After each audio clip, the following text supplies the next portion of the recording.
आज 10th class का chapter number 2 बहुपद के बारे में पढ़ेंगे। बहुपद पढ़ने से पहले इतना बोर्ड में लिखा हुआ है, इन सारे टर्म को पहले जानना है। यहाँ देखिए लिखा हुआ है चर एवं अचर। चर किसे कहते हैं और अचर किसे कहते हैं? Variable, non variables. चर हम लोग उसको कहेंगे जैसे जिसका मान चलता हो, यानी स्थिर ना हो, उसका मान हर प्रश्न के लिए अलग हो। तो इस तरह से हमारा जो मान आता है वो एक्स वाई जेड, इस तरह से हम लोग उसको एक्स वाई जेड से दर्शाते हैं। जैसे इसमें एक्स का मान, जैसे हम आपको बोल रहे हैं कि एक्स पेन लाओ, किसी को भी बोल दिए क्लास में कि एक्स पेन लाइए, तो एक्स पेन में कोई बच्चा एक पेन देगा, कोई दो दे सकता है, कोई तीन देगा, कोई नहीं भी देगा, लेकिन वो सब सही है क्योंकि एक्स का कोई फिक्स मान नहीं है। वो जितने लोग जीरो दिए उनका भी मान सही, जो एक पेन दिए वो भी सही, दो पेन दिए वो भी सही, तीन पेन दिए वो भी सही। यानी कि एक्स चर का कोई यानी एकदम वेरिएबल्स का कोई अपना मान नहीं है, वो हर प्रश्न के लिए उसका मान बदलते रहता है। इस तरह से इसको हम लोग एक्स वाई जेड से दर्शाते हैं। जिसका मान बदलता हो उसको हम लोग चर कहेंगे, यानी उसका मान स्थिर नहीं है। उसी तरह से अचर के लिए है कि जैसे 2 हो गया, 5 हो गया, 6 हो गया, ये 2 5 6 जो भी है, जिस प्रश्न में भी 2 आएगा यानी उसका मान 2 ही होगा। हम आपसे बोलेंगे कि आप हमें 2 पेन दीजिए तो सब लोग 2 ही पेन देंगे, 5 पेन दीजिए तो 5 ही पेन देंगे। उसमें ऐसा नहीं है कि कोई एक देगा कोई 2 देगा, 5 मतलब 5, वो फिक्स है। तो इस तरह से जो होगा वो हमारा अचर हो जाएगा। और चर जिसका मान बदलता हो उसको चर बोलते हैं। इसमें एक्स वाई जेड से डिनोट करते हैं। इस तरह से इनको अचर, यानी जो संख्या गिनती की जितनी भी संख्या है वो सभी अचर हैं। इस तरह हम लोग बहुपद को कैसे पहचानेंगे? बहुपद में चर और अचर दोनों से मिल करके एक व्यंजक बनेगा, उसको हम लोग बहुपद कहेंगे। जैसे 2x+1 है तो ये एक चर है, यहाँ एक ही ठो एक्स है, इसके साथ और वाई जेड ऐसा नहीं है, यानी एक चर का ये बहुपद हुआ इस तरह से। या फिर y+z2 है तो ये एक बहुपद होगा, यानी कि जोड़ और घटाव बीच में होने से वो हमारा बहुपद में आ जाता है। फिर बहुपद के पद है तो कितने पद हैं इनको हम लोग को जानना है। देखिए इसमें काउंट करेंगे, एक और एक 2 पद हुआ, इसमें भी 2 पद, ऐसे स्क्वायर लिख दीजिए। यहाँ x है, यहाँ 1 है, तो यहाँ जोड़ और घटाव से हमारा पद का जो है वो विभाजन होता है। तो यहाँ एक पद, 2 पद, 3 पद, ये 3 पद में हो जाएगा। उसी तरह से यदि हम लोग यहाँ लिखें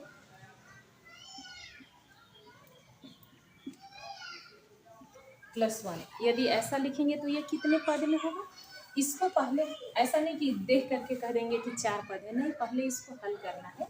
इसको हल करेंगे यानी 3x² + 2x और +3 और 1 ये 4, दोनों एक जैसे ही, मतलब दोनों जुटेंगे, दोनों बिना चर वाले हैं, ये अचर शब्द है, अचर है। 3 और 1 जुट जाएगा यानी कि 4, तो ये कितने हो गए?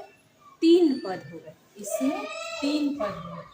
जैसे यदि केवल 2x है तो ये भी एक पद है, जो एक पद है, ये द्विपद में हो गया, ये एक पद में हो गया, ये त्रिपद में हो गया, यानी कि इसको हम लोग एक पद कहेंगे। इसमें 2 पद है तो द्विपद हो गया, इसमें 3 पद है तो इसको हम लोग त्रिपद कहेंगे। ये सारे चीज हम लोग 9th क्लास में भी पढ़े हैं। 3 से ज्यादा होगा तो उसको बहुपद कह सकते हैं। ये सारे बहुपद हैं, ये तो एक ही पद है, लेकिन एक से ज्यादा होने से वो सभी कहलाएगा बहुपद में। तो जिसमें एक ही होगा उसको हम लोग एक पद कहेंगे, जिसमें 2 टर्म हो। यहाँ जोड़ है, यदि 2x - 1 रहेगा तो भी ये 2 पद ही कहलाएगा, लेकिन यदि 2x गुना x है तो ये 2 पद नहीं कहलाएगा, ये एक पद कहलाएगा। कैसे?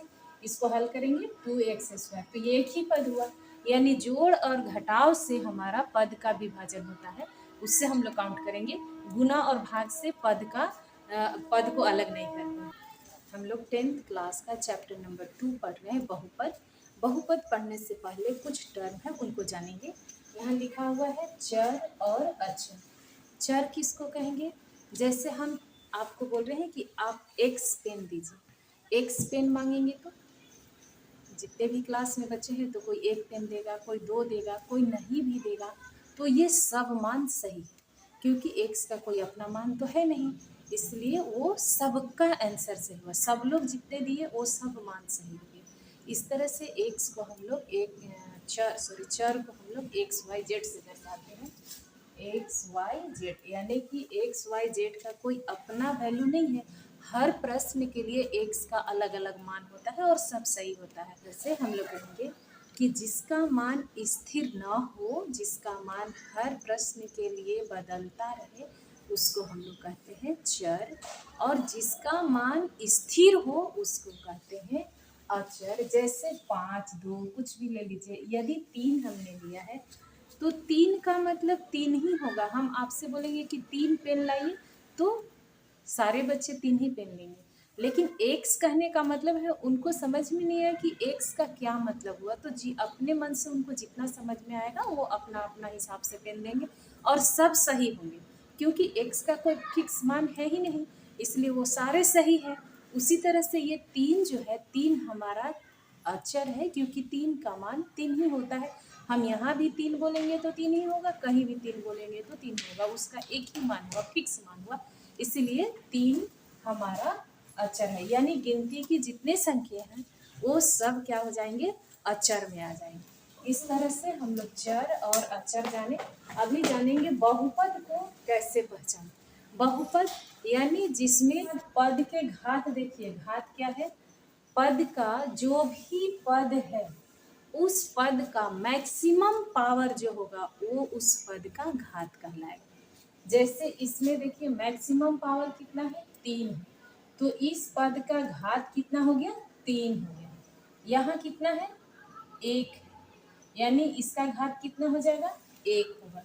यहाँ कितना है? 1 है, यानी इस पद का भी घात कितना हुआ? 1। मैक्सिमम पावर जो होगा उस घात का, बहुपद का, वो उसका घात कहलाएगा। यहाँ कितना है? 2 है, यानी कि इसका घात कितना हुआ? 2 हो गया। यहाँ मैक्सिमम पावर कितना है? 3 है, यानी कि इसका कितना मैक्सिमम घात, इसका घात कहलाएगा 3। और यहाँ देखिए इसका कितना है? 2 है, तो 2। इस तरह से हम लोग घात को जाने। उसके बाद बहुपद का गुणनांक, गुणनांक से ही स्पष्ट हो रहा है कि जो उसके साथ गुना होगा। गुणनांक यानी उसके साथ जो गुना है वो। जैसे यहाँ पर पूछेगा कि x का गुणनांक क्या है, तो x के साथ जो गुना होगा वो उसका गुणनांक हो जाएगा। जैसे यहाँ x स्क्वायर का गुणनांक पूछेगा तो कुछ नहीं है, यानी 1 है, तो इसका गुणनांक 1 हो जाएगा। यदि x का गुणनांक पूछेगा तो इसके साथ 2 है, तो इसका गुणनांक 2 हो जाएगा। यहाँ कहेगा y क्यूब का गुणनांक, तो यहाँ कुछ नहीं है, यानी 1 है। या स्क्वायर का गुणनांक यहाँ पूछ दिया, तो यहाँ कितना हो जाएगा? एक्स स्क्वायर का गुणनांक इसके साथ 2 है, यानी 2। यानी जिसका पूछेगा उसके साथ, उसको छोड़ करके जो उसके साथ गुना होगा वो उसका गुणनांक है। इस तरह से बनाना है बहुपद का व्यापक रूप। ये 2 पद के लिए, 2 पद के लिए। फिर a x square plus b x plus c, 2 पद, इसका पावर 2 है, तो द्विघात के लिए ये 1 घात के लिए व्यापक रूप है, ये 2 घात के लिए, और 3 घात के लिए ए एक्स का पावर 3 प्लस बी एक्स का square plus c x plus d. इस तरह से ये सब बहुपद के व्यापक रूप हैं। यानी 1 घात में लिखना होगा तो ए एक्स प्लस डी लिखेंगे। 2 घात में व्यापक रूप a x square plus b x plus c हो गया, और 3 घात में व्यापक रूप हो जाएगा ए एक्स का power 3 plus b x square plus c x plus d. इस तरह से इसमें एक्स एक्स एक्स जो है वो चर है, लेकिन बाकी जो ए बी सी डी है वो सब अचर है। जैसे यहाँ भी एक्स एक्स जो है वो चर है, लेकिन ए बी सी जो है वो अचर है। उसी तरह से यहाँ ए और बी जो है वो अचर है, एक्स जो है वो चर है। तो इस तरह से हम लोग व्यापक रूप इनका जाने। अब इनका जानना है बहुपद, व्यंजक और समीकरण क्या है। बहुपद, एक चीज और, हाँ देखिए ये बहुपद हुआ, ये सारे हम लोग जितना पढ़े वो सब बहुपद था। व्यंजक क्या है, अच्छा बहुपद में, और देखिए यदि एक चीज और जानना है, बहुपद का जो है वो पावर जो होगा वो हमारा पूर्ण संख्या होना चाहिए। जो भी बहुपद है उसका पावर पूर्ण संख्या है तो वो बहुपद कहलाएगा। यदि पूर्ण संख्या के अलावा कुछ और होगा, माइनस में होगा या परिमेय संख्या में होगा या रूट में होगा, तो वो हमारा बहुपद नहीं कहलाएगा। ये बहुत इंपॉर्टेंट है। यानी कि बहुपद के लिए पावर क्या होना चाहिए, पूर्ण संख्या होना चाहिए। जैसे ए एक्स का पावर 3 + 2x, ऐसा ये यहाँ ए ना लिख करके कुछ और लिखिए, 2 लिखिए। तो इस तरह से है, तो इसका हम लोग क्या कर रहे हैं, ये 3 घात का द्विपद है। 3 घात है मैक्सिमम और कितना पद है, 2 पद है। तो 3 घात का द्विपद बहुपद हो गया, द्विपद हो गया। लेकिन यदि यहाँ पर 2x को ऐसा रूट में लिख देंगे और इधर 2x लिखेंगे, इधर +1 लिखेंगे, तो ये बहुपद होगा कि नहीं होगा, नहीं होगा। क्यों नहीं होगा, क्योंकि इनको जब हम लोग हल करेंगे तो √2 ठीक है, लेकिन x के अंदर भी ये ऊपर भी रूट है, यानी इसका पावर कितना हो जाएगा, 1/2 2x + 1। ये जो रूट होता है, रूट का मतलब है उस संख्या का पावर 1/2, यानी x का पावर 1/2। ये जो 1/2 है वो पूर्ण संख्या नहीं है। पूर्ण संख्या जो होता है वो 0 1 2 3 ऐसे गिनती की वह संख्या जो शून्य से शुरू होगी आगे की ओर बढ़ेगी वो कहलाएगी पूर्ण संख्या। यानी 0 1 2 3 4 ऐसे जो भी संख्या होगा वो पूर्ण संख्या कहलाएगा।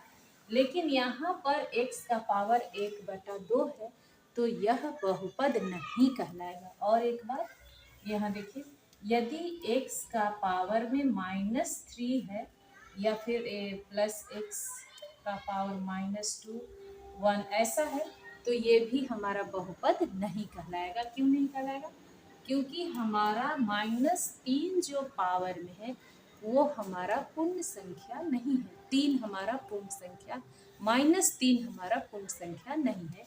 यानी कि जब किसी भी चर का पावर माइनस में हो या परिमेय संख्या में हो, -3 -2 हमारा पूर्ण संख्या में नहीं आता है।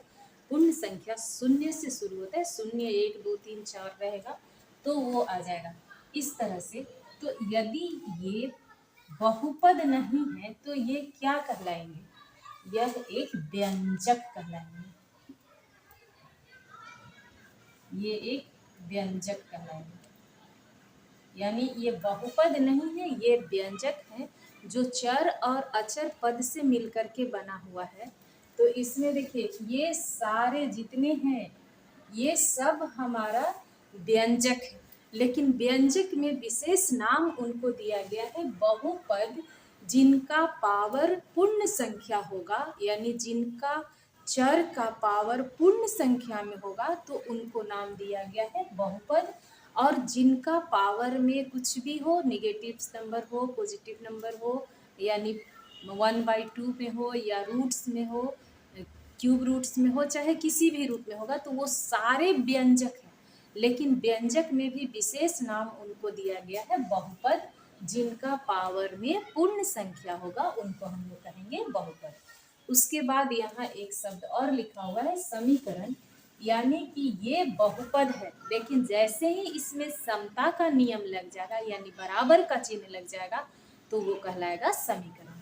यानी ax + b बराबर 0 कर दिए तो ये हो गया समीकरण।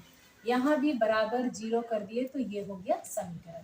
यहाँ भी बराबर 0 कर देंगे तो ये हो जाएगा समीकरण। ये हो गया एक चर वाला रैखिक समीकरण, क्योंकि इसका पावर कितना है, 1 है। जब समीकरण का पावर 1 होगा तो वो रैखिक समीकरण कहलाएगा। तो इनका पावर 1 है, ये रैखिक समीकरण हो गया। रैखिक समीकरण, और इनका पावर 2 है, यानी ये हो जाएगा द्विघात समीकरण। ये हो गया द्विघात समीकरण। इस तरह से ये त्रिघात समीकरण का ये स्टैंडर्ड फॉर्म है। ये रैखिक समीकरण का स्टैंडर्ड फॉर्म व्यापक रूप या मानक रूप में है। ये द्विघात समीकरण का व्यापक रूप है या मानक रूप है। मानक रूप है। यहाँ 3 घात वाला का समीकरण का व्यापक रूप या मानक रूप स्टैंडर्ड फॉर्म है। अब इनमें हम लोग को जानना है, समीकरण पढ़िए। उसके बाद देखिए ये रैखिक समीकरण है, इनका पावर 1 है तो ये रैखिक हो गया, 2 है तो द्विघात समीकरण हुआ, और ये 3 है तो त्रिघात समीकरण है। इससे ये रैखिक समीकरण है। रैखिक समीकरण कब तक होगा? जब a जो है वो 0 के बराबर नहीं होना चाहिए। यदि ये 0 हो जाएगा तब तो ये चर वाला पद ही खत्म हो जाएगा। तो हम लोग पावर जो देखते हैं वो चर का देखते हैं ना, एक्स वाई जेड जो है उनका पावर देखते हैं। तो इसमें हम लोग का a कभी भी 0 के बराबर नहीं होगा, तब ये रैखिक समीकरण कहलाएगा। यहाँ जो a है उसको भी 0 के बराबर नहीं होना चाहिए।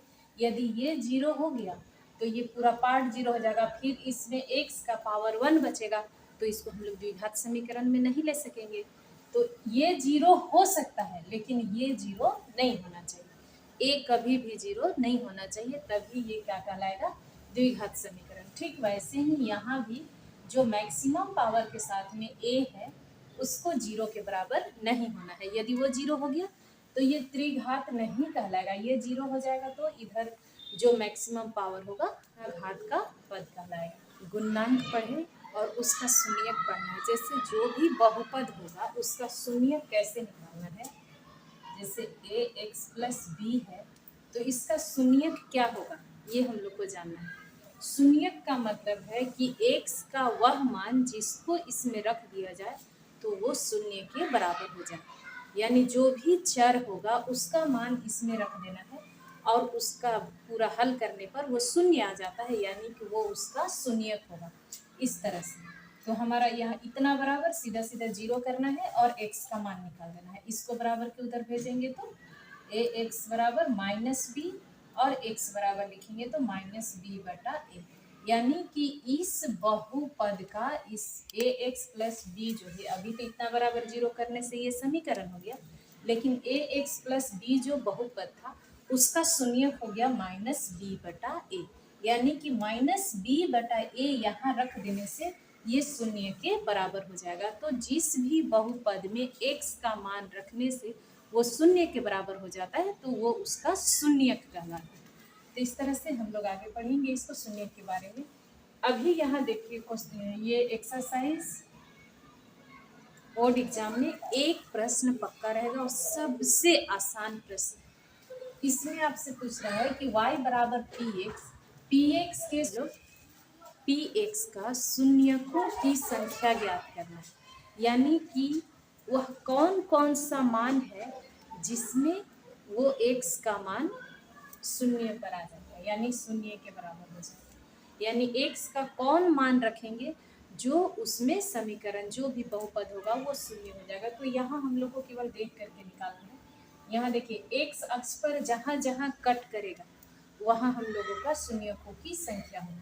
तो यहाँ देखिए इसमें हम लोग का px लिखा है, जो भी px बराबर कोई भी समीकरण बहुपद दिया हुआ होगा, तो यहाँ y बराबर px लिखा है। हम लोगों का x पर जहाँ जहाँ कट किया हुआ है वही हमारा क्या हो जाएगा, उसका शून्य हो जाएगा। तो यहाँ क्योंकि हम लोग इतना बराबर 0 लाते हैं ना कि px बराबर 0, यानी जो भी बहुपद है उतना बराबर 0 आना चाहिए।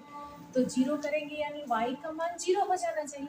तो x पर जितना बार कटा हुआ होगा वो उसका शून्य हो जाएगा। तो यहाँ देखिए x अक्ष पर ये जो रेखा है वो नहीं कट रहा, ये x अक्ष ये y अक्ष है, इसमें ये जो एक रेखा है वो x पर कहीं भी कट नहीं कर रहा है, यानी कि इसका शून्यकों की संख्या कितना हो जाएगा, इसका आंसर हो गया 0, क्योंकि ये कहीं भी नहीं कट रहा है। दूसरा प्रश्न में है, इसमें देखिए x पर कहाँ कट रहा है, ये एक बार, यानी इसका शून्यक कितना हो गया,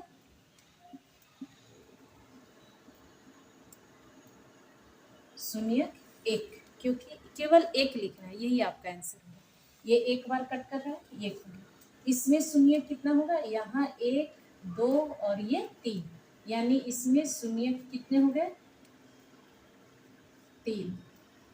केवल x पर देखना है, क्योंकि जो यहाँ लिखा हुआ y बराबर px, यानी कि इस x जो भी बहुपद है उसमें कौन ऐसा मान रखेंगे जो शून्य के बराबर हो जाएगा। तो शून्य के बराबर इसको करना है, यानी y शून्य के बराबर होना चाहिए। तो इसलिए y में हम लोग काउंट नहीं करेंगे, केवल x में काउंट करेंगे। x में जहाँ जहाँ कट किया है वहाँ वहाँ उतना हमारा शून्य होगा। ठीक है, यहाँ देखिए एक जगह यहाँ और एक जगह यहाँ, यानी कि इसमें कितना आंसर हो गया 2। इसमें कितने जगह कट किया है, 2 जगह, तो इसके शून्य 2। यहाँ देखिए 1 2 3 और 4, इसके कितने शून्य हो गए, इसके 4 शून्य हो गए। यहाँ देखिए ये 1 2 3, इसके कितने शून्य, 3। तो इस तरह से एक प्रश्न तो बोर्ड एग्जाम में पक्का रहेगा, रहता ही है हर समय। तो एक प्रश्न केवल इसमें एक्स अक्ष पर जितने कटान बिंदु हैं उनको काउंट करके लिख देना है। जो भी ग्राफ बनाया हुआ है उस ग्राफ में जहाँ जहाँ कट किया है वो जितनी बार एक्स अक्ष पर कट किया है वो उतना ही आपका आंसर हो जाएगा। यहाँ कहीं नहीं कट गया तो इसका आंसर 0 हुआ। यहाँ एक बार किया तो 1 हो गया, यहाँ 3 बार कट किया 3 हो गया। इस तरह से आपको बनाना है। 2x² माइनस 8x प्लस 6, ये एक बहुपद है, इसका शून्यक निकालने का है। शून्यक, शून्यक कितने होंगे, जितना इनका पावर होगा उतने शून्यक होंगे। इनको पहले खंड करेंगे। 2x² पहला और लास्ट वाला पद का गुना करते हैं, जैसे 2x² इंटू 6, ये आ जाएगा आपका 12x²। इनको खंड करके जोड़िए या घटाइए, बीच वाला टर्म के इतना पूरा करना है। हम लोग 9th क्लास में गुणनखंड पढ़ चुके हैं, एकदम सेम वही काम यहाँ भी करना है, गुणनखंड करना है इनको। तो यहाँ पर हम लोग क्या करेंगे, 6 दूना 12 होता है, तो इनको -6x और -2x कर देंगे, तो ये दोनों जुट करके -8 भी हो जाएंगे और -6x गुना और 6 दूनी 12x² भी हो जाएगा। तो इस तरह से हम लोग को लिखना है, ऐसा लिखना है कि जोड़ने और घटाने से बीच वाला टर्म कितना पूर जाए, और जब दोनों को गुना करें तो जितना पहले था, पहला और तीसरा का जो गुणनफल था उतना पूर जाना चाहिए। तो इस तरह से हम लोग लिखेंगे और प्लस 6। यहाँ देखिए इसमें 2 से ये भाग लग जाएगा, 2 से ये भी भाग लग जाएगा, ये 1 से भाग लगेगा, ये भी 1 से भाग लग जाएगा, यानी कि 2x को कॉमन ले लेंगे तो यहाँ बचेगा केवल x। यहाँ भाग लगाएंगे 3 दूनी 6, 3 बार में। फिर यहाँ देखिए इसमें 2 से भाग लगेगा, ये भी 2 से भाग लगेगा, तो केवल 2 कॉमन लेंगे, यानी -2 ले रहे हैं, तो यहाँ केवल x बच गया। माइनस कॉमन यहाँ आ गया है तो माइनस प्लस यहाँ भी -3 दूनी 6, इस तरह से। यहाँ देखिए इस पार्ट में x -3, इस पार्ट में भी x -3 है, तो दोनों कॉमन ले लेंगे, तो हमारे पास आ जाएगा x -3 और यहाँ बच जाएगा 2x, यहाँ बचेगा -2। तो इस तरह से हमारा 2 मान निकला, x -3 और 2x -2। इनको हम 0 के बराबर करते हैं, यानी x -3 बराबर 0 और 2x -2 बराबर 0। तो x का हमारा एक मान निकला, माइनस में है उधर जाने से प्लस में, फिर यहाँ हो जाएगा 2x बराबर, यहाँ माइनस में है उधर जाने से प्लस में, और ये x बराबर 2/2 यानी 1, यानी x बराबर 1। यानी इसमें x का 2 पावर था, 2 शून्यक निकला है। इन दोनों शून्यक को किसी को भी, जैसे x के जगह में 3 रख देंगे तो ये शून्य के बराबर हो जाएगा, x बराबर 1 रखेंगे तो भी ये शून्य के बराबर हो जाएगा। यानी इसके 2 शून्यक, x बराबर 3 और x बराबर 1, 1 और 3 2 शून्यक आया। पूछ रहा है कि शून्यक और कह रहा है आपसे इसमें कि शून्यक और गुणांक के बीच में क्या संबंध है। ये इसका शून्यक हो गया और गुणांक के बीच में क्या है, ये इसको हम लोग अल्फा नाम दे दीजिए, एक तो किसी को भी, इसको भी या इसको किसी को भी, एक अल्फा और एक बीटा। जैसे हम लोग समीकरण में जब मान निकालते हैं तो उसका अल्फा बीटा रूट्स होता है, उस तरह से यहाँ शून्यक है, सेम चीज़ है। तो यहाँ एक हमारा अल्फा हो गया और एक बीटा, एक मान किसी को भी एक अल्फा मानेंगे, एक को बीटा मानेंगे। तो हमारा एक अल्फा बराबर 1 और बीटा बराबर 3।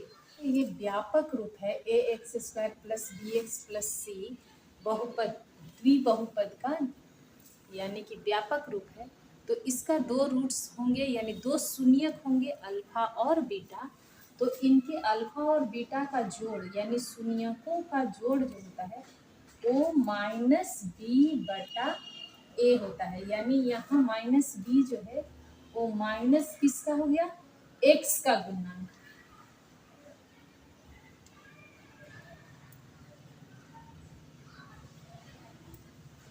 और बटा में ए जो हो गया वो एक्स स्क्वायर का गुना।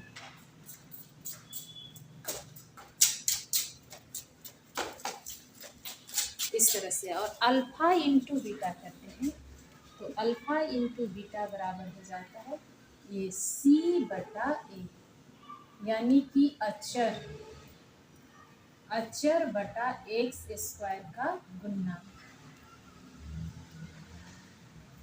ये है जब किसी भी बहुपद के लिए हम लोग निकालेंगे तो उसका अल्फा प्लस बीटा, जो जितने भी रूट्स हैं, जितने भी शून्यक हैं, सबको जोड़ते हैं तो उसके जस्ट बाद वाला जो होता है, जो मैक्सिमम पावर है उसके जस्ट बाद वाला जो होगा उतना को माइनस उसका एक्स का गुणा, यानी जो भी यहाँ होगा माइनस में, और बटा में ए जो मैक्सिमम पावर है, जैसे एक्स स्क्वायर है तो एक्स स्क्वायर के साथ जो गुणा होगा उसको, उसके बाद ऐसे यदि ये दो ही, इसका दो ही मान होगा तो एक बार जोड़ में एक बार गुना में हम लोग लिखें तो ऐसा आया है। यानी ये हमारा होना चाहिए गुणांक और दोनों शून्यकों के बीच में संबंध। ये शून्यक अल्फा बीटा है और ये इनका गुणांक के बीच में रिलेशन है। उसी तरह से यदि यहाँ तीन हो, ए एक्स का power 3 plus b x square plus c x plus d ऐसा होगा तो इसका यहाँ मैक्सिमम पावर 3 है, यानी कि इसके शून्यकों की संख्या 3 होगा।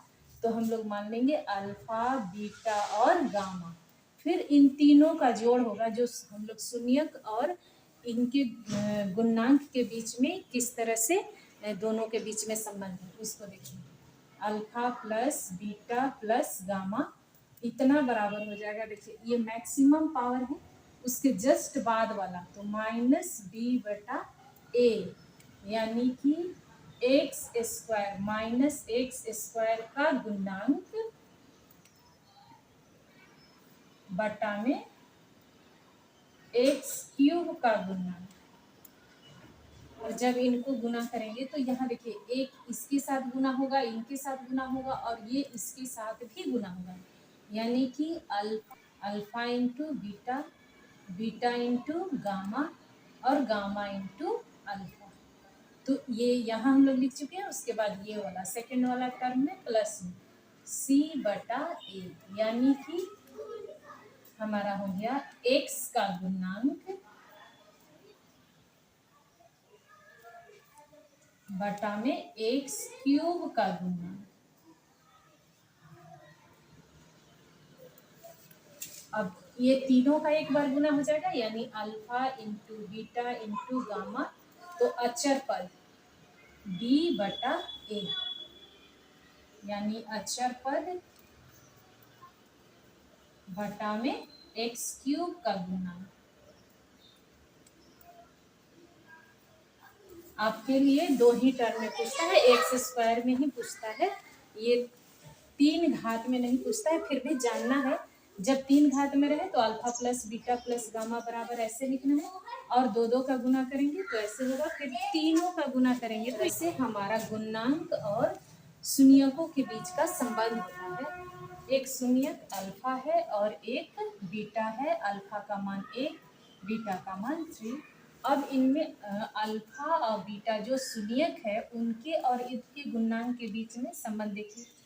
हम लोग का हो जाएगा अल्फा प्लस बीटा 1 प्लस 3 बराबर आ जाएगा 4, 4 आ गया। इनको हम लोग यहाँ पर जैसे लिखा है माइनस, हम लोगों का सूत्र में है माइनस माइनस 8/a, ये वाला हो गया 2। तो इस तरह से हम लोग जब लिखेंगे, इसको हल करेंगे तो माइनस माइनस प्लस हो गया 8/2 यानी कि 4। ये सेम सेम आ जा रहा है। ये हमारा शून्यकों का योग है, ये हमारा आ रहा है इनका गुणांक का अनुपात ना। तो इस तरह से उसके बाद अल्फा इंटू बीटा करेंगे तो हमारा आना चाहिए 1 इंटू 3 यानी 3 आना चाहिए।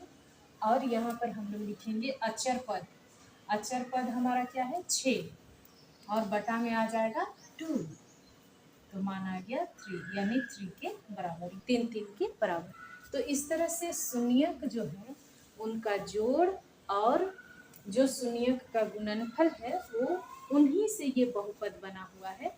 तो इस तरह से हम लोग को जानना है। एक चीज और सुनो, जो शून्यक है उसके द्वारा बहुपद कैसे बनाते हैं, तो उसका एक ऐसा है बहुपद का, एक्स स्क्वायर हो गया, यहाँ माइनस होगा alpha plus beta into x और प्लस में अल्फा इंटू बीटा। ये इस तरह से हम लोग का शून्य दिया रहेगा, तो इस तरह से हम लोग को बहुपद बनाना होगा। ये हम लोग समीकरण में भी पढ़े हैं, x square minus alpha plus beta into x plus alpha into beta बराबर 0। ये समीकरण है और ऊपर वाला बहुपद है। ये हम लोग का जब शून्यक दिया हुआ रहेगा तो बहुपद का निर्माण कैसे करना है, या शून्यक दिया हुआ है, रूट्स दिया हुआ है, तो समीकरण का मान कैसे, समीकरण कैसे बनाना है, तो ये आपको जानना है। जो बीच वाला टर्म होता है वो दोनों शून्यकों का जोड़ होता है और जो लास्ट वाला पद है वो दोनों शून्यकों का गुणनफल होता है। इतना आपको जानना है।